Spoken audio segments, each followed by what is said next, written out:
Oh, this is Shawn Winders. We're going to be in Module 5 and talking about how to deliver a little more efficiently, especially with our math classroom. So we're with Allie Gardner, and she's going to be talking about the Desmos calculator. And if this isn't a calculator you have utilized, this interactive tool, this is great for your math and science classrooms, or if you just kind of want to play around. So I'm going to leave it to Allie to kind of start with us, and thank you for your time, guys.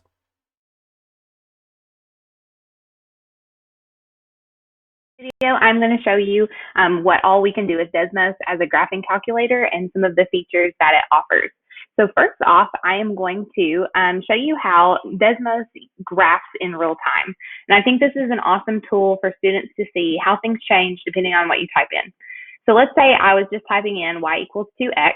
I can see that I have a linear function happening. But if I change that exponent to 2, I can see that it quickly becomes a quadratic. And then if I do plus 3, I see that it's shifting the graph up 3 units. So I'm seeing those changes in real time, which I think is powerful. Let's also take a look at another function. Let me graph negative 2x squared, plus 6. So what happens here is I see several points of interest because it's crossing the x-axis. I see the vertex. I can quickly figure out what those ordered pairs actually are by just clicking the points, and it will pop up with the ordered pair. So that's going to be beneficial for students to see as well. Desmos also recognizes function notation. So I'm going to X out of that. Let's do f of x. You could use g of x, h of x, whatever. Negative 4x squared plus 4x plus 3, something like that. So I've got my function, and it's graphed it and everything. I can evaluate functions. I'm doing that as well. So I could use f of negative 10, say, so it'll tell me that that's negative 437. I can also create a table of values. So I'm going to go to the plus sign, then table. And I'm going to change y, so it knows what function I'm talking about, to f of x1. So the x1 values I choose, but if I do just start typing in, it will generate my list for me. So it's making my table of values now by plugging in each of those x1 values into the function. I can also apply a transformation to that. So let's say I was teaching transformations of functions and wanted students to see what happens to the table of values when I add 3 to each of them or something like that. So I could go to another column and type in f of x1 plus 3, or whatever value you would want. So you're seeing a couple things over here. You're seeing the new points plotted, so it's showing you what would actually happen to that function.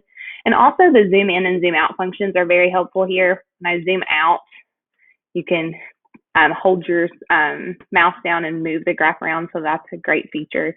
And then I can click the home button if I just want to go back to where I was before and put the origin in the middle. So those are all great. Let's see, what else? I can also, if I'm looking at plotted data, I can just copy and paste data, maybe from a Google Sheet or an Excel sheet. So I already have some here. I'm going to go here, copy, go back over to Desmos, paste. It recognizes it, it zooms to fit, and it plots some points. So those are just a couple of very quick tools to use Desmos as a graphing calculator.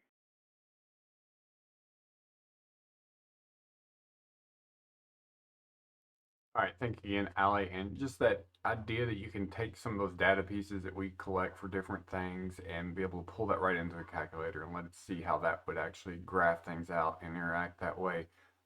This is definitely a great tool, guys, and you don't even have to get into all the graphing calculator part of it. There is just the scientific calculator elements as well. So do check this out. Thank you for your time, guys, and if you have any questions, don't hesitate to reach out to us, and thank you again.